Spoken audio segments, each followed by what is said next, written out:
Together, growing in faith, changing communities. Makadunyiswe uJesu Kristo. Namhlanje thandwa zami ngifisa ukuba sibuke incwadi kaJoshua isahluko samashumi 24 ivesi leshumi 4 kuze kube amashumi 29.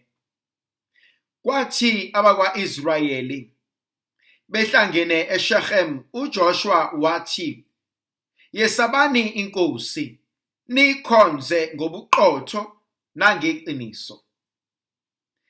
Balahleni kude onkulunkuluwana labo ababekhonzwa ngoyihlo ngaphesheya komfula omkhulu eMesopotamia naseGibhithe. Nikhonze inkosi. Uma kubukeka kukubi emehlweni enu ukumkhonza uNkulunkulu, khethani namuhla ukuthi ngubani eniyakumkhonza, noma onkulunkulu ababakhonza oyihlo besangaphesheya komfula, noma onkulunkulu bama-Amori esenihlala ezweni labo. Kepha mina nendlu yami siyakumkhonza uNkulunkulu."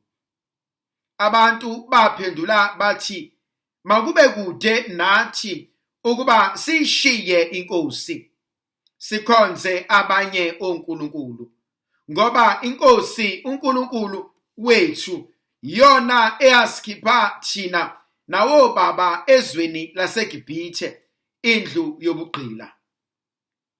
Yiyo futhi eyenza izibonakaliso ezimangalisayo phambi kwethu, yasilondoloza njalo endleleni esahamba ngayo nasezizweni zonke esadabula phakathi kwazo.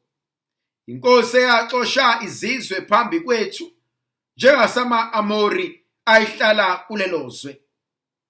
Ngalokhu-ke nathi siyayikhonza inkosi ngoba inguNkulunkulu wethu." Kepha uJoshua wathi kubantu, "Ngiyazi ukuthi aniyakuhlala nikhonza inkosi, kodwa ngiyanikhumbuza ukuthi inkosi inguNkulunkulu ongcwele, onentshisekelo, onolaka. Akanakuziba ububi benu nezenzo zenu uma niyakulahla inkosi nikhonze abanye onkulunkulu, nakuba inenzele okuhle okuningi kangaka." Thandwa zami, ngiyayithanda le ndaba.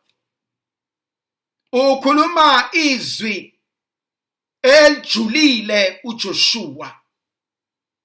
Uya kubantwana bakwa-Israyeli uthi, "Yesabeni inkosi, nikhonze ngeqiniso, nikhonze ngobuqotho, nikhonze kahle. Ningashebi. Masambeni ngemiyalo yenkosi." Kunezinto akhuluma ngazo athi, "Balahleni onkulunkulu bobaba benu. Balahleni labo onkulunkuluwana ababekhonzwa ngoyihlo besangaphesheya komfula, besaseMesopotamia, besaseGibhithe." Ngoba ngobude bendlela izinto ziyashintsha. uJoshua usivulela indaba ecashile ngobabamkhulu bakhe. Uyazi imizi nemizi mile, kodwa imizi iningi layo iney'ndatshana zakhona, inezinto zakhona, inotwayi lwakhona. Nala okhalisa uJoshua uthi, "Ngiyabazi oyihlo, ngiyabazi obaba bethu, ukuthi bake bakhonza abanye onkulunkulu." Phela ithandwa zami, kunezinto esithe masixakekile saya kuzona. Kunabantu esithe sixakekile sasizwa ibona. Kunezinto esithe masikhala sabuyela kuzona, kodwa kuthe ngokuyazi inkosi njengomsindisi ngayishiya. Kuthe ngokwazana noNkulunkulu ngaguquka. Uyazi ayikho into eyingozi njengomuntu obambelele intweni noma ingasamsizi. Bakwenza obaba kwabalungela, bakwenza bengakalazi iqiniso. Kodwa ngithe ngokulazi iqiniso ngokwambulelwa zimfihlakalo zezulu, ngase ngibona kungcono ukuba ngithembeke kuyena. Uthi uJoshua, lo nkulunkulu wethu ungongcwele, lo nkulunkulu wethu unomona, lo nkulunkulu wethu akasifuni isithembu, akashendezwa yena. Funa ukunikwa indawo yakhe njengenkosi nomsindisi. Funa kube yena ophatha impilo zethu. Bangaki onkulunkulu basemakhaya? Mingaki imkhuba yasekhaya ephambene nobungcwele bukaNkulunkulu? Abanye abantu bacebile, banabafana. Abanye abantu bashadile, babamba amadoda ngemithi nezilwane. Abanye abantu basuccessful kodwa bazigqila zokuthwala. Ngijabula kanjani ngento engazi kahle kamhlophe eyontshontshwa. Fana nomuntu onconywayo waze wamuhle ngento entshontshiwe, waze wamuhle ngento etapiwe. Ngizibongela kanjani ngento engezona izithukuthuku zami? Ngizibongela kanjani ngento enegazi labantu?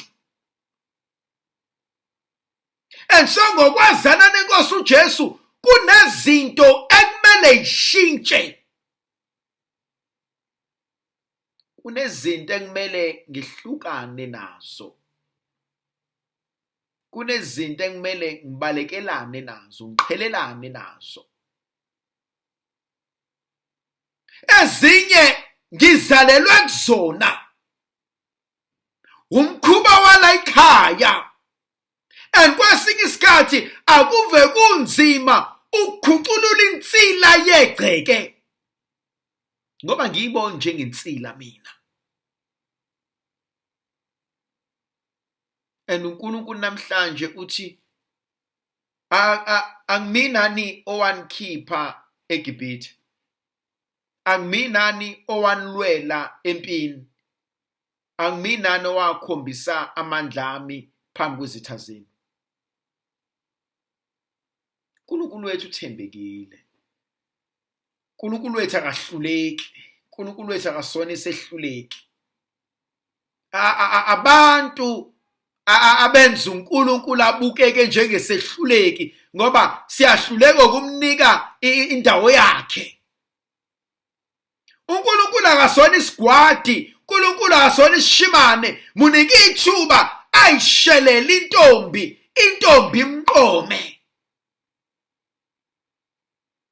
Akadinga kushendezwa uNkulunkulu ezif akawazi umsebenzi engabuya wenza. Baphendula bonke bathi hayi elethu, nathi siza kumkhonza lo Nkulunkulu. Ajabula uJoshua kodwa bese ethi bona ngiyanizwa nithi niza kumkhonza kodwa kunezinto ekumele edlule kuzona. Oqala uNkulunkulu ongcwele. uNkulunkulu ongahambisani namanyala. uNkulunkulu onomona. uNkulunkulu ongafuni ukusherwa, uNkulunkulu othi musufike kuyena kube ngathi sewufike empheleleni weindaba, uNkulunkulu othi musufike kuyena athi salusuhlala phansi sengizokulungisela. Akuyena lo uNkulunkulu ofika kuyena maqedana uthi hayi Nkosi uhlulekile sengiyobheka kwabanye. Uyazenzela into zakhe, uyayilungisela into zakhe. Abanye uhambe nabo endleleni kodwa ekugugeni kwethu sahluleka ukubekezela. Pheke into ebuhlungu njengokubona umuntu ekugugeni kwakhe eduka, ekugugeni kwakhe elibala imisebenzi emihle kaNkulunkulu. Bona ukuthi watitheka uma esemdala, watitheka ubaba esemdala, wonchitha umuzi wakhe asewakhe iminyaka ngeminyaka, wonchitha umuzi wakhe ngomlomo wakhe, wonchitha umuzi wakhe ngolaka, wonchitha umuzi wakhe nangenhlamba, wonchitha umuzi wakhe kanti akaboni yini ukuthi useyekupheleni, akaboni yini ukuthi iy'nsuku zakhe seziyabalwa. Kwakhona umsindo emzini kababa ngenxa yami. Bayadideka abantu sebebadala, bayadideka abantu ekupheleni kwendaba. Kodwa uJoshua namhlanje sibizele enkonzweni uthi ungadideki, ungakhohliseki. Siyenzani isinqumo, yenzani inkonzo yokukhetha. Athi kodwa mina nendlu yami athi siyakumkhetha uThixo, athi mina nendlu yami athi siyakuthembeka kuJehova. Bathi bonke nathi siyakuthembeka. Athi uJoshua hambanini emzini yobaba mkhulu, athi hambani nokhipha labo uNkulunkulwana benu. Bani nobakhipha? Ngoba akusizi ukuthi nifuna ukuthembeka emehlweni abantu kodwa nizobuyela kulamanyala. Besimswela uNkulunkulu, besimswela okwazi ukwenza konke asinika amandla, besimswela okwazi ukulungisa konke angavumi sidideke endleleni. Ndlovukazi yezulu ayibe nathi sibusise sivikele, sikhanyisele isinxuso lamandla negrasi elivela kuNkulunkulu somandla, yena onguyise benendodana nomoya ocwebileyo. Amen. Ngiyakhuleka kuwena Nkulunkulu wami, ngiyakuthanda ngenhliziyo yami yonke. Ngiyakubonga ngoba ungilonde kulobu busuku. Konke engizakwenza namuhla ngizokwenzela ukudumisa nokuthanda wena. Konke ukuhlupheka ongangivelela ngizokubekezelela ngenxa yakho, ngihlawule ngakho izono zami. Ngithanda ukuzuza iziyekelo ezizuzeka ngemkhuleko nangemsebenzi yami. Baba Nkosi, ngilonde futhi nanamuhla, ulonde nabo bonke engifanele ukubakhulekela. Ungisize ngixwaye konke ukona. Sicela ngeNkosi yethu uJesu Kristu indodana yakho ephila ibusa kanye nawe nomoya ocwebileyo neNkulunkulu munye izikhathi ngezikhathi. Amen. Makahlemelise uNkulunkulu somandla nilondoloza nivikele uyise benendodana nomoya ocwebileyo. Amen.